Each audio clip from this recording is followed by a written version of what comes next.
Hello everyone, welcome to Guru point 4.0। आज आपसे पहली बार हम डिस्कस कर रहे हैं अपने चैनल के फर्स्ट वीडियो में। बेटा, ये ऑनलाइन प्लेटफॉर्म जो है ये बहुत ही यूज़फुल है।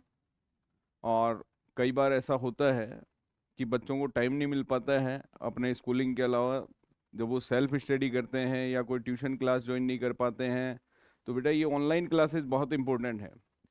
इसमें आप घर बैठे और बिल्कुल क्लासरूम वाली फीलिंग ले सकते हैं।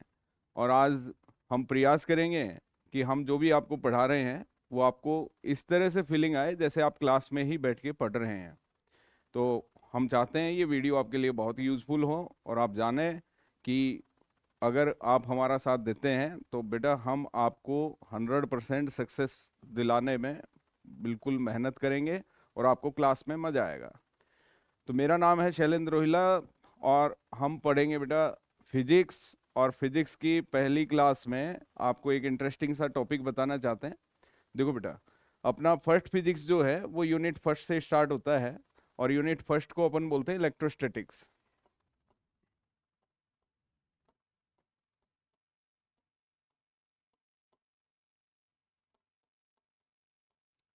बेटा, हिंदी में इसको बोलते हैं स्थिर वैद्युतिकी।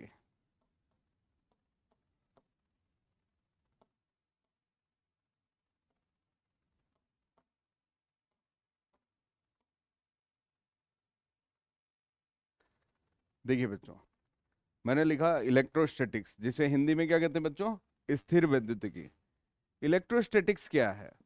बेटा, इलेक्ट्रोस्टैटिक्स फिजिक्स की वो ब्रांच है जिसमें स्टेशनरी चार्ज को स्टडी करते हैं। कहने का मतलब स्थिर आवेश का अध्ययन होता है।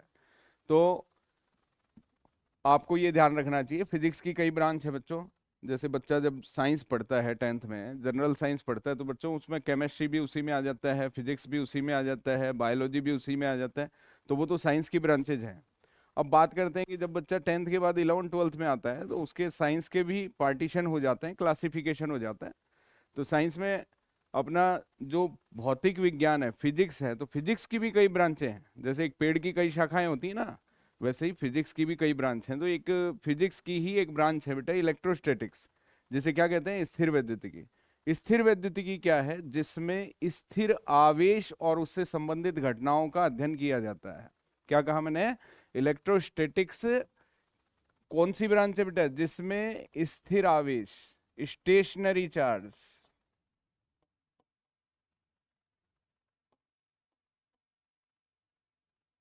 स्टेशनरी चार्ज, स्थिर आवेश, स्थिर आवेश और उससे संबंधित घटनाओं का अध्ययन किया जाता है। इसे हम क्या कहते हैं? इलेक्ट्रोस्टैटिक्स कहते हैं। स्थिर आवेश से संबंधित घटनाएं क्या? जैसे बेटा, स्थिर आवेश क्या कर सकता है? स्थिर आवेश विद्युत क्षेत्र बना सकता है, इलेक्ट्रिक फील्ड बना सकता है।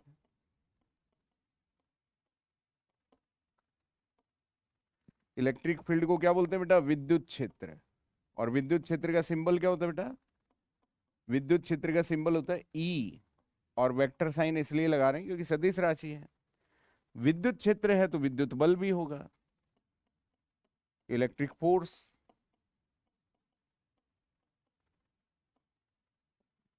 विद्युत बल।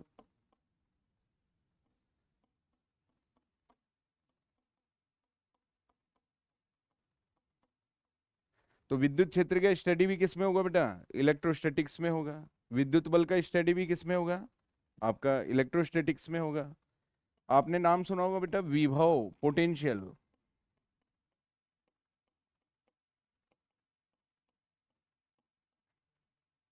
इलेक्ट्रिक पोटेंशियल, जिसे कहते हैं बेटा विद्युत विभव।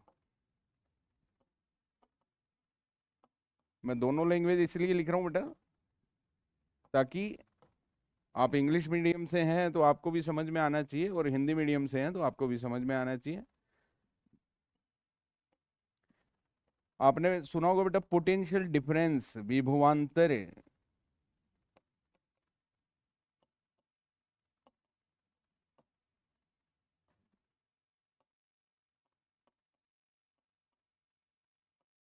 पर्टिकुलर हर टॉपिक पढ़ा जाएगा, बट एक समरी के रूप में आपको ये पता होना चाहिए कि इलेक्ट्रोस्टैटिक्स जो ब्रांच है उसमें मेनली कौन कौन से टॉपिक हम फिजिक्स के डिस्कस करते हैं। जैसे मैंने लिखा, इलेक्ट्रिक फील्ड है, इलेक्ट्रिक फोर्स है, इलेक्ट्रिक पोटेंशियल है, पोटेंशियल डिफरेंस है। एक बहुत अच्छी क्वांटिटी है बेटा, फिजिकल क्वांटिटी, जो बच्चा 12th क्लास में स्टडी करता है उसे बोलते हैं कैपेसिटेंस, धारिता।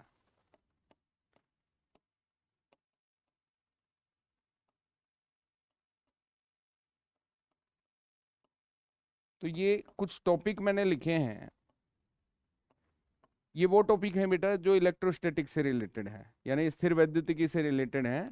आपको एक बहुत शॉर्ट एंड स्वीट में अगर कोई आपको ये पूछे कि भाई इलेक्ट्रोस्टैटिक्स क्या है, तो आप ये कह सकते हैं कि फिजिक्स की वो ब्रांच है जिसमें स्टेशनरी चार्ज यानी कि स्थिर आवेश और उससे संबंधित घटना होगा, उससे रिलेटेड जो भी फिनोमिना है उनका स्टडी किया जाता है।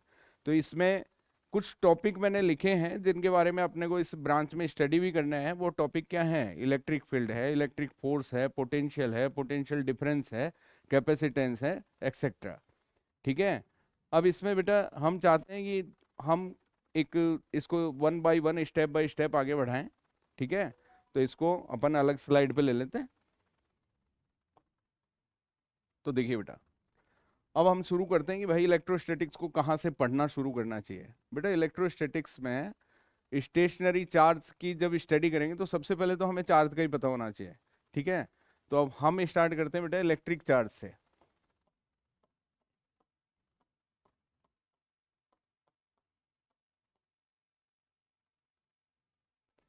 इलेक्ट्रिक चार्ज को बोलते हैं बेटा विद्युत आवेश।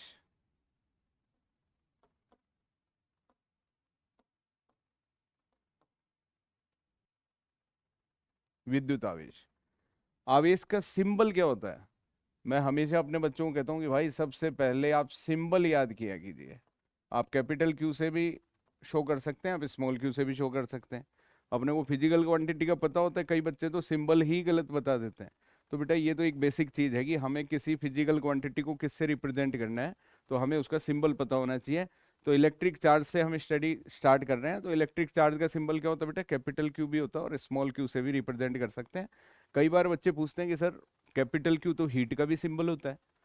तो बेटा ये चीज ध्यान रखें, सिंबल कई फिजिकल क्वांटिटीज के सिंबल जो है वो सिमिलर भी हो सकते हैं। फॉर एग्जांपल जैसे मान लीजिए पावर है, पावर का सिंबल पी है। मोमेंटम का सिंबल भी क्या है बेटा? पी है। प्रेशर का सिंबल भी क्या है? पी है। इलेक्ट्रिक डाइपोल मोमेंट का सिंबल भी क्या है? पी है। तो ऐसा नहीं है, आपको पता होना चाहिए किस फिजिकल क्वांटिटी को, किस भौतिक राशि को किस सिंबल से शो किया जाता है। तो हमारे सामने क्या है? Electric charge. तो सबसे, और देखो कोई भी चीज है समझने के लिए बहुत ज्यादा एक्सप्लेन किया जा सकता है, किंतु याद करते समय उसका थोड़ा सा आप याद करें तो बेटा समरी के रूप में जितना याद करेंगे ना, तो हाँ एक्सप्लेन करते समय आपको बहुत उसको एक एक पॉइंट को बारीकी से पढ़ना चाहिए। बट नोट्स बनाते समय आपको ये ध्यान रखना चाहिए कि नोट्स हमेशा समराइज, जितना आप याद करने की कोशिश करेंगे तो उतना याद ज़्यादा रख पाएंगे। ठीक है, तो चलो आपको बिल्कुल शॉर्ट एंड स्वीट लैंग्वेज में समझाने की कोशिश करते हैं। इलेक्ट्रिक चार्ज में सबसे पहले हम बात करें भाई, क्या डेफिनेशन क्या हो सकती है, इसकी परिभाषा क्या हो सकती है। ठीक है, तो आपको ध्यान हो बेटा कि चार्ज, इलेक्ट्रिक चार्ज क्या कर सकता है? अगर ये स्टेशनरी पोजीशन में है तो ये इलेक्ट्रिक फील्ड बना सकता है, विद्युत क्षेत्र बना सकता है। ठीक है, आगे जाके विद्युत क्षेत्र एक अच्छा खासा बड़ा टॉपिक है, तो इसको स्टडी करेंगे। लेसन फर्स्ट जो आप पढ़ते हैं, तो लेसन फर्स्ट में तो अपने को पढ़ना ही इलेक्ट्रिक फील्ड के बारे में है। ठीक है, तो आवेश क्या करता है बेटा? विद्युत आवेश या इलेक्ट्रिक चार्ज क्या करता है? इलेक्ट्रिक फील्ड बनाता है। और अगर आपने पढ़ा हो 10th क्लास में कि आपके एक लेसन चलता था, magnetic effect of electric current, विद्युत धारा के चुंबकीय प्रभाव, तो बेटा उसमें आपने क्या देखा था? याद करने की कोशिश कीजिए। आपने देखा था उसमें एक ऑरस्टेड एक्सपेरिमेंट था। ऑरस्टेड एक्सपेरिमेंट में आपने देखा था कि अगर आप किसी कंडक्टिंग वायर में करंट फ्लो करते हैं और उसके पास रखी एक मैग्नेटिक निडल है, वो अगर डिफ्लेक्शन शो करती है, हिलती है, तो बेटा इसका मतलब उसमें ये बताया गया था ओरेस्टेड एक्सपेरिमेंट में कि मूविंग चार्ज जिसको आप करंट की फॉर्म में देख रहे हैं, वो क्या करता है? वो मैग्नेटिक फील्ड प्रोड्यूस करता है। और उस मैग्नेटिक फील्ड के इफेक्ट में उसके पास में रखी मैग्नेटिक निडल जिसका अपना एक मैग्नेटिक फील्ड है, तो वो मैग्नेटिक फील्ड करंट के मैग्नेटिक फील्ड के अगेंस्ट क्या करता है? वो रिफ्लेक्ट करता है या उसको रिएक्ट करता है, ठीक है। तो वो रिएक्शन के देखते क्या होता है, उसमें अट्रैक्शन या रिपल्सन फोर्स की वजह से मैग्नेटिक नीडल में डिफ्लेक्शन देखा गया था। खैर मैं अपनी बात दोबारा दोहराता हूँ कि चार्ज की समरी आप क्या कह सकते हैं। मैंने जो भी बातें आपसे अभी डिस्कस की, मैं ये कहना चाह रहा हूँ कि चार्ज इलेक्ट्रिक फील्ड तो बनाता ही है, अगर वो करंट की फॉर्म में, जिसको आप मूविंग चार्ज कह सकते हैं, क्योंकि चार्ज फ्लो की रेट ही क्या होती है बेटा, करंट होती है। तो करंट मूविंग चार्ज की फॉर्म में मैग्नेटिक फील्ड बनाता है। तो चार्ज एक ऐसी यूनिट है जो इलेक्ट्रिक फील्ड भी बना सकती है और मैग्नेटिक फील्ड भी बना सकती है। तो आप ये कह सकते हैं इलेक्ट्रिक चार्ज कौन सी क्वांटिटी है, इट कैन प्रोड्यूस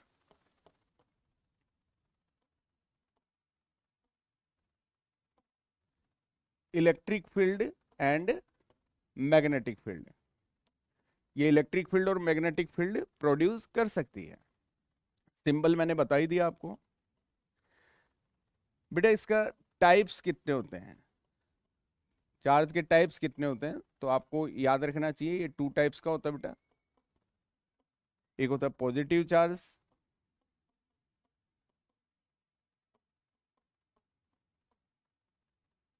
जिसको धनावेश कहते हैं बेटा, और सेकंड है नेगेटिव चार्ज, जिसको ऋणावेश कहते हैं। तो टाइप्स क्या है बेटा, 2 टाइप्स हैं, पॉजिटिव एंड नेगेटिव, धनावेश और ऋणावेश। अब बात करते हैं कि चार्ज प्रोड्यूस कैसे होता है। चार्ज प्रोड्यूस कैसे होता है, तो बेटा एक सिंपल सा, एक आपको इसका एक मेथड बताते हैं। वैसे चार्ज प्रोड्यूस करने के जो मेथड हैं वो 3 मेथड्स होते हैं बेटा, मेथड्स ऑफ चार्जिंग। चार्जिंग के 3 मेथड्स होते हैं जिनके नेम्स आपको पता होने चाहिए, जो जनरली रूटीन लाइफ में आपको मिलेगा बेटा। पहले वो ही लिख देता हूं मैं बेटा। एक फ्रिक्शन मेथड होता है,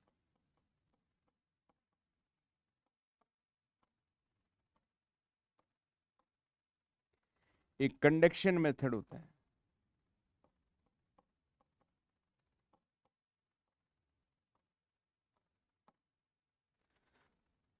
एक होता है बेटा इंडक्शन मेथड।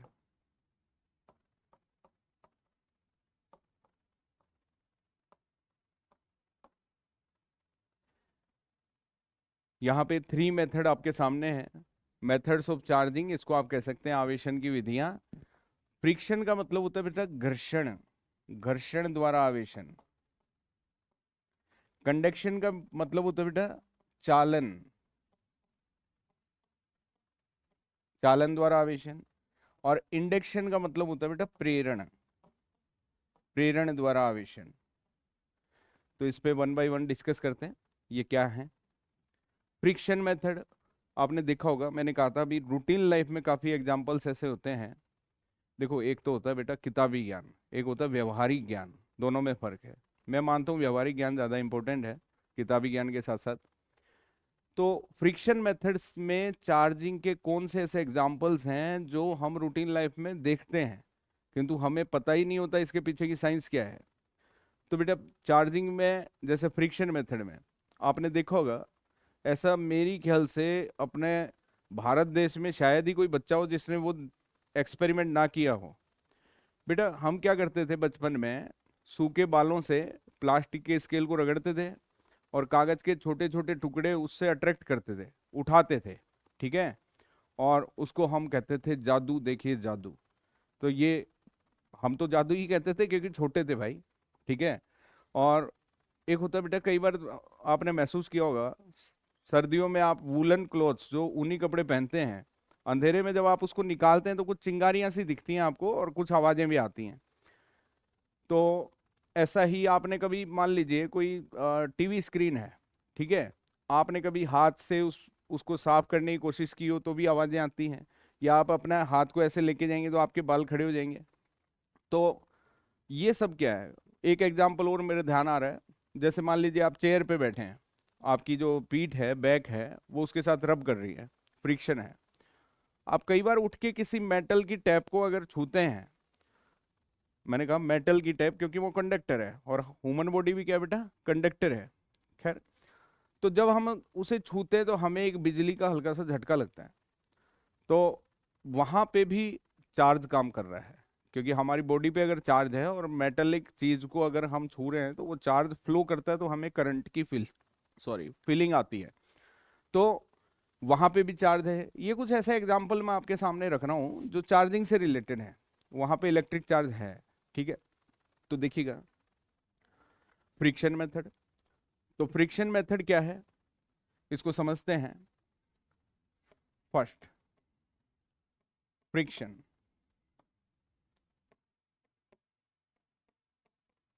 जिसका हिंदी में क्या बोलते हैं बेटा, घर्षण। फ्रिक्शन मेथड,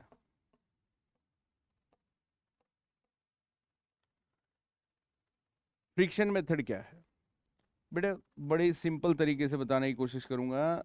मान लीजिए मैंने दो ऑब्जेक्ट ले लिए, एक का नाम ए है, एक का नाम बी है। एक ऑब्जेक्ट का नाम क्या बेटा, ए है, एक का नाम क्या है, बी है। आप जानते हैं बेटा, शुरू में हर ऑब्जेक्ट के पास प्रोटॉन एंड इलेक्ट्रॉन नंबर में क्या होते हैं, इक्वल होते हैं कि नहीं।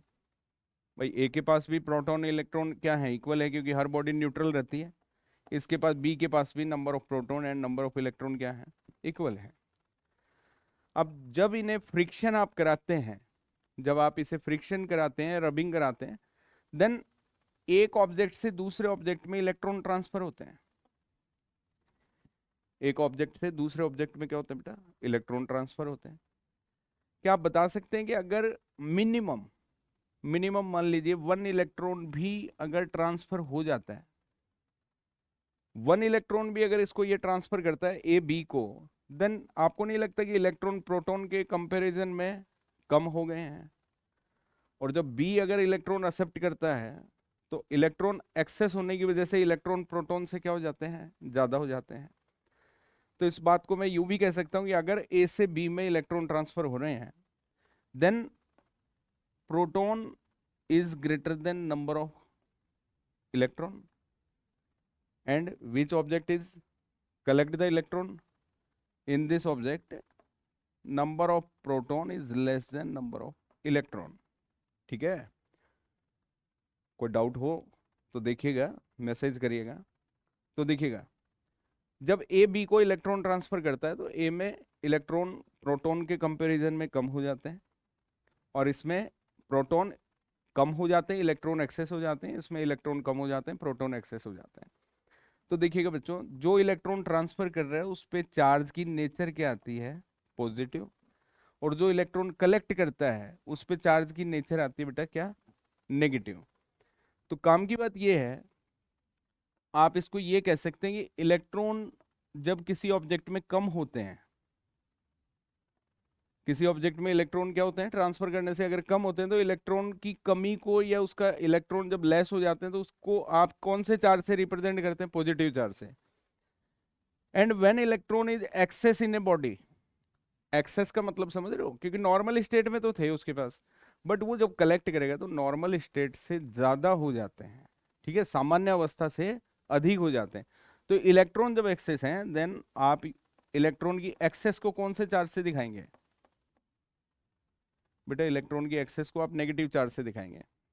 मैं आपको बताना चाह रहा था कि पॉजिटिव नेगेटिव दो चार्ज होते हैं, ये तो टाइप्स में दिखाई दे रहा है, बट बात ये है कि भाई पॉजिटिव और नेगेटिव का रियल मीनिंग क्या है। पॉजिटिव नेगेटिव का रियल मीनिंग ये है कि अगर दो ऑब्जेक्ट में इलेक्ट्रॉन ट्रांसफर की प्रोसेस चलती है, तो जो इलेक्ट्रॉन ट्रांसफर करते हैं या जो इलेक्ट्रॉन देता है, इलेक्ट्रॉन देने वाले ऑब्जेक्ट पे कौन सा चार्ज आता है बेटा, पॉजिटिव आता है। इलेक्ट्रॉन लेने वाले ऑब्जेक्ट पे क्या आता है, नेगेटिव चार्ज आता है। तो आपको समझ में आ रहा होगा कि नेचर ऑफ चार्ज कैसे डिसाइड होता है। नेचर ऑफ चार्ज आप डिसाइड कर सकते हैं कि चार्ज की नेचर, जिसे प्रकृति कहते हैं, क्वेश्चन में भी ऐसे ही पूछता है कि आवेश की प्रकृति क्या होगी, what is the nature of charge. तो नेचर ऑफ चार्ज कैसे बेटा, कि जो इलेक्ट्रॉन देगा उस पर पॉजिटिव चार्ज आएगा, जो इलेक्ट्रॉन लेगा उस पर नेगेटिव चार्ज आएगा। अब इसमें दो सवाल निकल के आते हैं। एक तो बेटा इसको आप ये कहें कि चलो नेचर तो समझ में आ रही है सर, आप ये बताइए कि चार्ज कितना होगा, अमाउंट ऑफ चार्ज, जिसे मैग्नीट्यूड ऑफ चार्ज भी कह सकते हैं। तो मैग्नीट्यूड ऑफ चार्ज, आप एक फॉर्मूला याद कीजिएगा, Q इक्वल टू एन।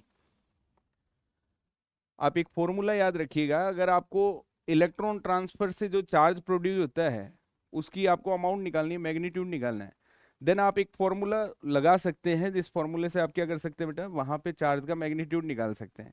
इसको अपन क्वांटाइजेशन ऑफ चार्ज के नाम से जानते हैं, ठीक है। Q equal to N. अब ध्यान रहे ये चार्ज ये तो होगा बेटा पॉजिटिव नेचर का या क्या होगा, नेगेटिव। तो फॉर्मूले में आगे प्लस माइनस हम लगा सकते हैं, बाकी नेचर आप डिसाइड कर सकते हैं, क्वेश्चन की लैंग्वेज में ही डिसाइड हो जाता है। किसी क्वेश्चन में आता है 100 electrons less in a body, किसी में आता है 100 electron excess in a body. तो किसी में अगर इलेक्ट्रॉन कम बता रहे हैं तो आप पॉजिटिव चार्ज दिखा सकते हैं, किसी में इलेक्ट्रॉन एक्सेस बता रहे हैं तो आप नेगेटिव बता सकते हैं। तो पॉजिटिव नेगेटिव में कहीं ज्यादा प्रॉब्लम आने वाली नहीं है। बात है कि मैग्नीट्यूड कैसे निकालें। कोई बोले कि कितना कुलाम चार्ज होगा, चार्ज की यूनिट क्या होती है बेटा, कुलाम। यूनिट पे भी डिस्कस करेंगे, अभी चार्ज का मैग्नीट्यूड निकालते हैं। चार्ज का मैग्नीट्यूड निकालने के लिए एक बड़ा सिंपल सा फॉर्मूला है, Q equal to N E. तो अब बात ये है, मैंने कहा था सिंबल आपको देख लेते हैं, किंतु सिंबल का नॉलेज भी होना चाहिए। कई बार हम देखते हैं कि बच्चों को हम कहते हैं भाई फॉर्मूला याद है, बच्चे कहते हैं हाँ सर फॉर्मूला याद है। न्यूमेरिकल कर दोगे, कर देंगे सर, बट न्यूमेरिकल में कई बच्चों को ये पता नहीं होता कि भाई फॉर्मूले में जो सिंबल्स आ रहे हैं उन सिंबल्स का मीनिंग क्या है। तो जब तक आपको बेटा फॉर्मूला तो याद कर लिया, किंतु हमको सिंबल्स का नॉलेज नहीं है तो क्या करेंगे, हम कहाँ मात खा जाएंगे बताइए, हम वैल्यू पुट नहीं कर पाएंगे, ठीक है। और वैल्यू सही जगह पुट नहीं करेंगे तो बेटा हमारे आंसर कैसे आएंगे बताओ। खैर अपन पॉजिटिव सोचते हैं।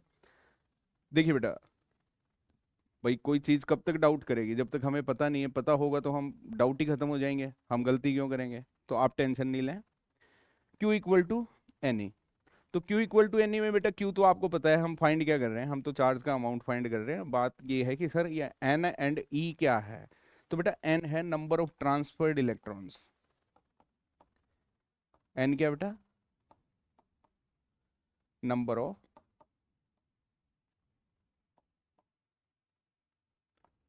Transferred electrons.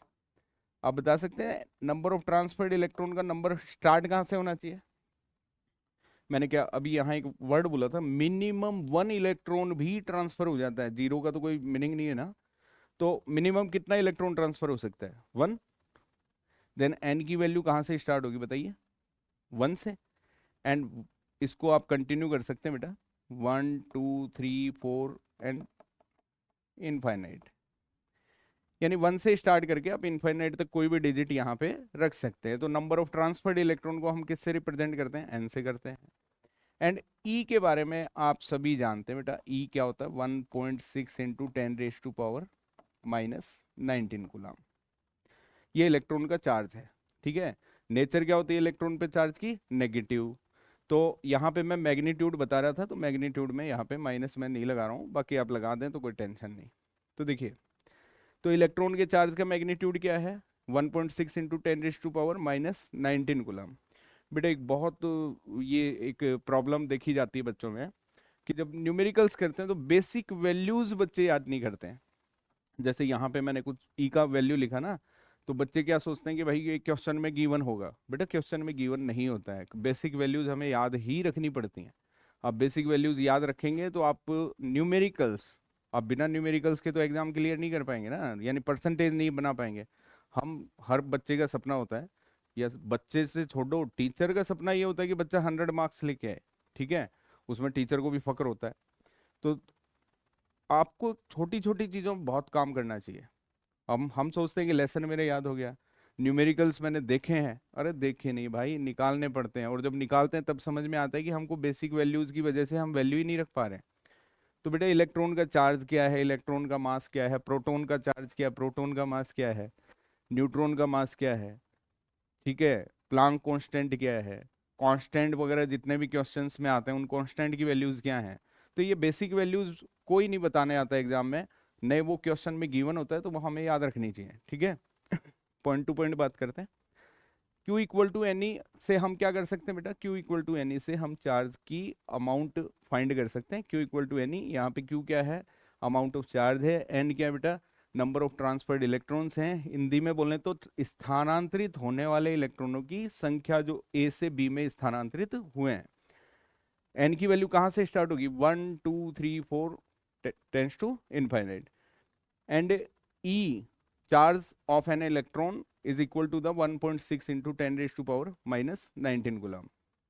इसके साथ आप वैल्यू फाइंड कर सकते हैं चार्ज की। और एक चीज और मैं ऐड करना चाहूंगा, बेटा आप मेरे को बता सकते हैं इलेक्ट्रॉन का मास कितना होता है, यहीं पे ऐड कर देते हैं।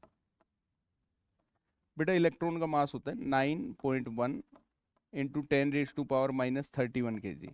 अब आप कहेंगे सर ये मास कहाँ से आ गया बीच में, तो देखिए बेटा मास का लॉजिक क्या है, कई बार क्वेश्चन में ये पूछ लेते हैं कि क्या चार्ज जब प्रोड्यूस करते हैं आप फ्रिक्शन मेथड से, जब चार्ज प्रोड्यूस होता है दो ऑब्जेक्ट में, तो क्या मास भी चेंज होता है क्या, क्या ऑब्जेक्ट का मास, बेटा जिसे द्रव्यमान कहते हैं, ठीक है, तो क्या मास भी चेंज होता है या प्लस माइनस चार्ज आने के बाद कहानी खत्म हो जाती है? नहीं बेटा, यहाँ पे कहानी शुरू होती है।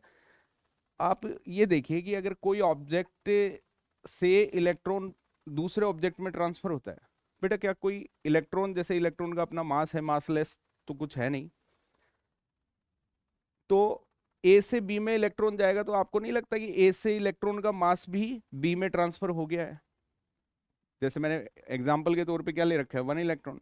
आपको नहीं लगता कि इसमें से एक इलेक्ट्रॉन का मास हमें कम कर देना चाहिए और इसमें हमें एक इलेक्ट्रॉन का मास ऐड कर देना चाहिए, है कि नहीं? Very good. तो देखिएगा इलेक्ट्रॉन का मास आपके सामने है, हालांकि बहुत कम होता है, बट यहाँ पे कैलकुलेशन की बात है। तो जब ए से बी में इलेक्ट्रॉन ट्रांसफर होगा तो इलेक्ट्रॉन का मास इसमें ए में आपको माइनस करना पड़ेगा और बी में आपको ऐड करना पड़ेगा। अब बात है कि सर ये फिक्स थोड़ी होता है एक ही इलेक्ट्रॉन जाएगा, नहीं बेटा, ये आपके एन की वैल्यू आपके सामने है, तो आपके कितने भी इंटीग्रल मल्टीपल की फॉर्म में, जैसे चार्ज आपका ई ट्रांसफर हो रहा है किंतु एन इलेक्ट्रॉन अगर ट्रांसफर होते हैं तो यहाँ पे आपका जो मास है वो एन इंटीग्रल मल्टीपल हो जाएगा, ठीक है। जैसे मान मान लीजिए जैसे 10 इलेक्ट्रॉन ट्रांसफर हो गए ए से बी में, कितने हो गए, 10 इलेक्ट्रॉन ट्रांसफर हो गए, तो यहाँ पे अपने को क्या लेना पड़ेगा, 10। अगर 20 इलेक्ट्रॉन ट्रांसफर हो गए तो यहाँ पे अपने को लेना पड़ेगा 20। तो मैं इसको मान लेता हूँ N, number of transferred electron जो सामने है। तो देखो चेंज इन मास, एक फॉर्मूला यहीं पे ऐड कर देते हैं क्योंकि ये भी अपना कैलकुलेशन का पार्ट है। चेंज इन मास, इसको एज ए सिंबल अपन डेल्टा एम से रिप्रेजेंट कर देते हैं कि कितना मास चेंज होगा। तो बेटा चेंज इन मास को आप निकाल सकते हैं सेम वही, जैसे आपने चार्ज निकाला, आपने क्या किया, आपने एक इलेक्ट्रॉन के चार्ज को नंबर ऑफ ट्रांसफर्ड इलेक्ट्रॉन से मल्टीप्लाई कर दिया, ठीक है। अब सेम वही कहानी अपनी चेंज इन मास में है। मास चेंज होगा तो आप जानते हैं कि जो इलेक्ट्रॉन देगा उसमें इलेक्ट्रॉन का मास अपने को क्या करना पड़ेगा, सब्ट्रैक्ट करना पड़ेगा, और जो इलेक्ट्रॉन कलेक्ट करेगा उसमें अपने को एडिट करना पड़ेगा, ऐड करना पड़ेगा, तो मास तो चेंज होता है। पॉजिटिव ऑब्जेक्ट में मास लेस होता है और नेगेटिव ऑब्जेक्ट में मास क्या हो जाएगा बेटा, एक्सेस बढ़ जाएगा, एडिट हो जाएगा। अब बात है कि चेंज इन मास कैसे निकालें, तो आप क्या करें, एक इलेक्ट्रॉन के मास को नंबर ऑफ ट्रांसफर्ड इलेक्ट्रॉन से मल्टीप्लाई कर दें। आप क्या करें बेटा, आपका mass of N electron and number of transferred electron, तो delta M equal to N into M E. इस फॉर्मूले से क्या कर सकते हैं आप, कितना मास चेंज हुआ, ठीक है। तो इस फॉर्मूले से हम मास चेंज काउंट कर सकते हैं। इस पे एक एग्जांपल भी लेके दिखाएंगे आपको। एक बार रिपीट कर लेते हैं। देखो बेटा इलेक्ट्रिक चार्ज के बारे में डिस्कस कर रहे थे। मैंने कहा इलेक्ट्रिक चार्ज क्या है, जो electric field and magnetic field produce कर सकता है। मैंने कहा टाइप क्या है, तो 2 टाइप्स चार्ज होते हैं बेटा, पॉजिटिव एंड नेगेटिव। कई बार बच्चे बोलते हैं सर ये न्यूट्रल क्या होता है, जैसे उदासीन कहते हैं। अब न्यूट्रल में कई बार हम भी क्लास में बच्चों से कहते हैं भाई न्यूट्रल क्या होता है, कुछ बच्चे जवाब देते हैं सर जिस पे चार्ज नहीं होता। तो ध्यान रहे कि बेटा जिसमें चार्ज तो पॉजिटिव नेगेटिव है, ठीक है। अगर हर चीज न्यूट्रल है, और न्यूट्रल क्यों है, क्योंकि प्रोटॉन और इलेक्ट्रॉन क्या होते हैं स्टार्टिंग में बराबर होते हैं, तो नेट चार्ज जीरो होता है, जिस ऑब्जेक्ट का नेट चार्ज जीरो होता है, जिसमें पॉजिटिव और नेगेटिव चार्ज बराबर होते हैं। पॉजिटिव एंड नेगेटिव चार्ज क्या होते हैं बेटा, बराबर होते हैं, तो उसका नेट चार्ज जीरो होता है, उसे आप इलेक्ट्रिकली न्यूट्रल, जिसको हिंदी में बोलते हैं उदासीन। तो उदासीन भी है, किंतु उदासीन का नेट चार्ज जीरो होता है। हाँ, तो two types of charges, positive and negative. Method of charging, तो चार्जिंग के थ्री मेथड है बेटा, फ्रिक्शन मेथड है, घर्षण विधि है, कंडक्शन मेथड है, चालन विधि है, इंडक्शन मेथड है, प्रेरण विधि है। जिसमें पहली विधि मैंने ली फ्रिक्शन मेथड। तो मैंने कहा ए और बी दो ऑब्जेक्ट हैं, ए से बी में इलेक्ट्रॉन ट्रांसफर होता है। तो स्टार्टिंग में क्या था, प्रोटॉन इलेक्ट्रॉन इक्वल थे, न्यूट्रल थे ऑब्जेक्ट। बट जब ए से बी में इलेक्ट्रॉन ट्रांसफर होते हैं तो यहाँ प्रोटॉन ज़्यादा हो जाएंगे, इलेक्ट्रॉन कम हो जाएंगे। जो लेगा इलेक्ट्रॉन, उसमें इलेक्ट्रॉन प्रोटॉन के कंपेरिजन में क्या हो जाएंगे, ज़्यादा हो जाएंगे। तो जो इलेक्ट्रॉन देता है उस पर पॉजिटिव चार्ज आता है, जो इलेक्ट्रॉन लेता है उस पर नेगेटिव चार्ज आता है। अब ये तो नेचर की बात है। अगर आपको ये एग्जाम्पल के तौर पे दिखा रखा है मैंने, वन इलेक्ट्रॉन, आप ट्रांसफर्ड इलेक्ट्रॉन को एन से रिप्रेजेंट कर सकते हैं। अब बात है कि सर अमाउंट कैसे निकाला जाता है। चार्ज का अमाउंट आप निकालते हैं Q equal to N E से। इस फॉर्मूले को क्वांटाइजेशन ऑफ चार्ज नाम से जाना जाता है।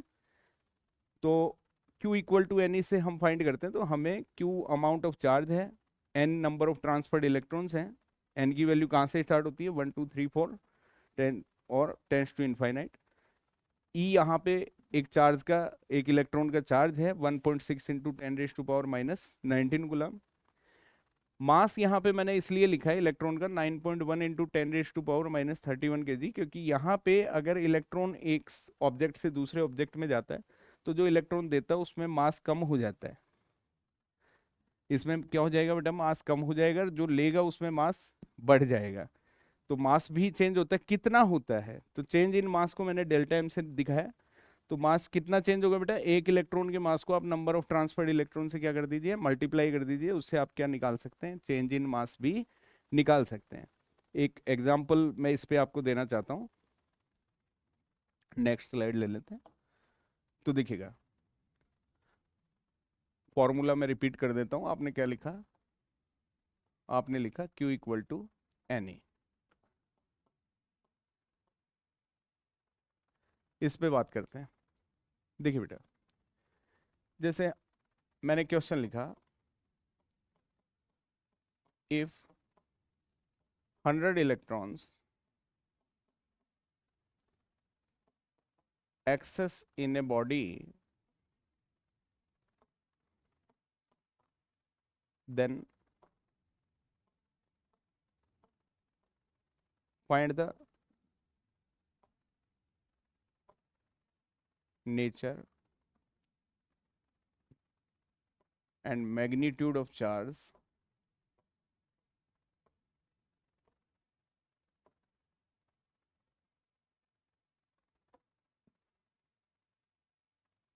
and also find the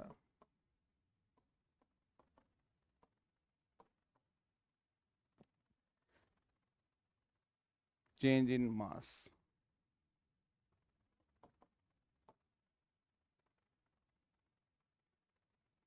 of body। देखिएगा, इसमें मैंने आपसे तीन चीज पूछी हैं। 100 electrons excess in a body, यानी 100 इलेक्ट्रॉन अधिक हैं। Then find the nature, magnitude of charge, also find the change in the mass of body. तो देखिएगा, सबसे पहले मैंने अभी पढ़ाते समय आपको कहा कि भाई नेचर तो आपको क्वेश्चन पढ़ते ही समझ में आनी चाहिए कि नेचर क्या है चार्ज की। तो बट बेटा यहाँ पे एक वर्ड आपको दिख रहा होगा, 100 electron excess in a body, अधिक है। तो बेटा इलेक्ट्रॉन अधिक कैसे होंगे, देने से होंगे कि लेने से होंगे। जाहिर सी बात है, इलेक्ट्रॉन जब लेगा तभी उसमें नॉर्मल स्टेट से ज़्यादा होंगे। तो इलेक्ट्रॉन अगर एक्सेस हैं, तो मैंने बड़ी सिंपल वे में कहा था कि इलेक्ट्रॉन देने से प्लस आता है और इलेक्ट्रॉन लेने से माइनस आता है। तो इलेक्ट्रॉन एक्सेस है, इसका मतलब इलेक्ट्रॉन इसने कलेक्ट किए हैं, और इलेक्ट्रॉन कलेक्ट किए हैं, देन नेचर क्या होनी चाहिए, नेगेटिव होनी चाहिए कि नहीं। तो इलेक्ट्रॉन इसकी है, इसकी नेचर क्या है बेटा, इलेक्ट्रॉन कलेक्ट करने की वजह से इलेक्ट्रॉन एक्सेस हो गए हैं और इसकी चार्ज की नेचर हो गई negative. And now we can find the magnitude of charge with the help of this formula Q equal to Ne। तो एन की वैल्यू आप बता सकते हैं क्वेश्चन में क्या दे रखी है। कुछ चीज़ों को आप पेंसिल से अंडरलाइन भी कर सकते हैं पेपर में, ऐसा कोई वो नहीं होता कि आप पेंसिल से किसी चीज़ को अंडरलाइन कर देंगे तो वो भी हमारे कोई रूल्स के बहुत हार्ड रूल्स इतना भी नहीं होता, पेंसिल से अंडरलाइन कर सकते हैं, जिससे क्या होता है कि आप वैल्यू को रखते समय थोड़ा सा हाईलाइट हो जाता है कि मेरे को यहाँ पे ये वैल्यू ध्यान रखनी है। तो आपको यहाँ पे 100 इलेक्ट्रॉन्स दे रखे हैं, इसका मतलब एन की वैल्यू आपको 100 दे रखी है। ठीक है, तो Q इक्वल टू एन की जगह मैं रख देता हूँ 100, और E की वैल्यू जैसा मैं कह रहा था कि बेसिक वैल्यूज हमें याद रखनी पड़ेंगी, तो E की वैल्यू है बेटा 1.6 इंटू 10⁻⁻⁹ कूलाम। देन कैलकुलेट करने का तरीका क्या होता है बेटा, आप नंबर्स को अलग मल्टीप्लाई कर लें, अब नंबर्स तो है ही सिंगल, और 10 की पावर को अलग एडजस्ट कर दें। और ये बहुत छोटी क्लासों में बताया जाता है कि जब बेस इक्वल होता है देन पावर क्या हो जाती है बेटा, ऐड हो जाती है। ठीक है, तो ये बेसिक चीज़ें हैं, फिर भी मैं लिख देता हूँ साइड में। तो नंबर तो यहाँ पे क्या बेटा 1.6 है, एंड 10 पावर देखें आप 10 की, तो माइनस का 19 है प्लस का 2 है, तो माइनस का 19 है प्लस का 2 है, तो कितनी पावर दिखाई दे रही है आपको, -17। तो आपने यहाँ पे दो चीज़ें बता दी हैं कि इलेक्ट्रॉन एक्सेस हैं then nature will be negative, and Q equal to N से हमने चार्ज का मैग्नीट्यूड निकाला, किंतु एक चीज हम और भी फाइंड करना चाहते हैं, चेंज इन द मास, मास कितना चेंज हो गया है। तो अब अब मेरे को बताना चाहेंगे कि मास बढ़ा है कि घटा है, एक्सेस हुआ है कि लेस हुआ है। तो बेटा इसने इलेक्ट्रॉन कलेक्ट किए हैं, इसने इलेक्ट्रॉन क्या किए हैं, कलेक्ट किए हैं। तो कलेक्ट करने से यानी इलेक्ट्रॉन इसने जब लेगा तो इलेक्ट्रॉन का मास इसमें एडिट होना चाहिए कि नहीं, तो इसमें ऐड हो गया है, इलेक्ट्रॉन का मास इसमें क्या हो जाएगा बेटा, ऐड हो जाएगा। तो ऐड हो जाएगा तो आपको लिखना चाहिए इंक्रीज इन मास, आपको क्या लिखना चाहिए बेटा, इंक्रीज इन मास। अगर ये इलेक्ट्रॉन लेस लिखता ना तो मैं लिखता डिक्रीज इन मास, मास कम हो गया, इसमें इंक्रीज हुआ है। और इसमें है आप नंबर ऑफ ट्रांसफर्ड इलेक्ट्रॉन को 1 इलेक्ट्रॉन के मास से मल्टीप्लाई कर दें, तो एन की वैल्यू अपन ने ली है 100, और इलेक्ट्रॉन का मास है बेटा 9.1 इंटू 10⁻⁻31 kg। नंबर हमारा 9.1 है, एंड 10 की पावर -31 है प्लस 2 है, तो -29 kg। क्वेश्चन की जो डिमांड थी, क्वेश्चन जब आप कर दें तो आपको भी ये देखना चाहिए कि क्या मैंने क्वेश्चन की डिमांड पूरी कर दी है कि नहीं। बहुत हार्ड क्वेश्चन नहीं आते हैं, आपको जो भी क्वेश्चन है बेटा जब आप सॉल्व कर लेते हैं, क्योंकि बोर्ड क्लास में क्या आप अपने पास ऑप्शन नहीं होता कि एग्जामिनेशन हॉल के बाहर आने के बाद हम अपने मान लीजिए एक दूसरे फ्रेंड से जब देखते हैं कि भाई तो तेरा ये क्वेश्चन बैठा के मेरा बैठा के तुम्हारे कितने बैठ रहे हैं मेरे कितने बैठ रहे हैं, तब बड़ा अजीब सा लगता है। हमको कई बार ये फीलिंग आती है कि हम अपना 100% ही नहीं दे पाए। तो अगर आप अपना 100% देना चाहते हैं तो आपको कुछ छोटी छोटी बातों को भी बड़ी इंपॉर्टेंस देनी चाहिए, क्योंकि बोर्ड क्लास में देखो एक बच्चे का अलग ही स्ट्रेस लेवल होता है, तो वो चाहता है कि मैं बहुत ही एक बिना स्ट्रेस के एक अच्छा पेपर करके आऊँ, है ना। तो 100% के लिए आपको क्या करना चाहिए, छोटी छोटी चीज़ों पे बहुत ध्यान देना चाहिए।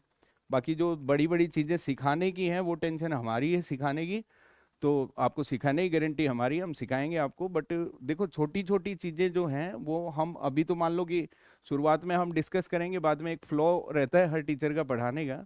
तो मैं आपको एडवाइस करना चाहूँगा हमारी पहली क्लास में ही कि आप छोटी चीज़ों को, बेसिक वैल्यूज़ को, जैसे मैंने एक फॉर एग्जाम्पल जैसे एक छोटी क्लास की बात की कि भाई पावर अगर बेस इक्वल होता है पावर ऐड हो जाती है। मैं ये नहीं कहता आपको नहीं आता है, मैं तो एक ओवरऑल एक स्टेटमेंट दे रहा हूँ कि बच्चों को अगर 100 मार्क्स लाने हैं तो छोटी छोटी चीज़ों को भी इंपॉर्टेंस देनी चाहिए। तो मैं ये कह रहा था कि कोई भी क्वेश्चन आता है, छोटा आता है बड़ा आता है, किंतु आप कभी भी पेपर कॉपी जब लास्ट में पेपर कंप्लीट होने के बाद जब चेक करते हैं तो आपको ये देखना चाहिए कि क्या मैंने सारे क्वेश्चन अटेम्प्ट कर दिए हैं। और क्वेश्चन में कुछ न्यूमेरिकल्स में विशेष, तो न्यूमेरिकल्स में आप ये देखें कि क्या क्वेश्चन जो पूछ रहा है, जैसे इसने छोटी छोटी 3 चीज़ें पूछी। इसने पूछा कि आप नेचर बताइए, आप मैग्नीट्यूड बताइए, और आप मास चेंज बताइए। तो आप इनमें से एक भी चीज छोड़ के आएंगे ना तो बेटा उसका नंबर कटता है, क्योंकि बोर्ड में ये है कि जितना पूछा है उतना जवाब आपको देना पड़ेगा।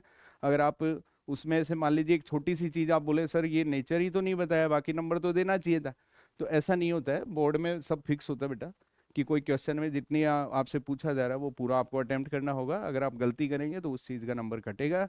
तो मेरी शुभकामनाएं आपके साथ हैं। तो नेक्स्ट वीडियो में अपन एक नया टॉपिक डिस्कस करेंगे। इससे आगे इलेक्ट्रोस्टैटिक्स एक बड़ा टॉपिक है, एक दिन में पॉसिबल नहीं है, तो इस वीडियो में अपन यहीं पे इसको रोकते हैं। नेक्स्ट वीडियो में एक अच्छे टॉपिक के साथ इसको कंटिन्यू करते हैं। ठीक है, थैंक यू। आशा करता हूँ आपको वीडियो पसंद आया होगा।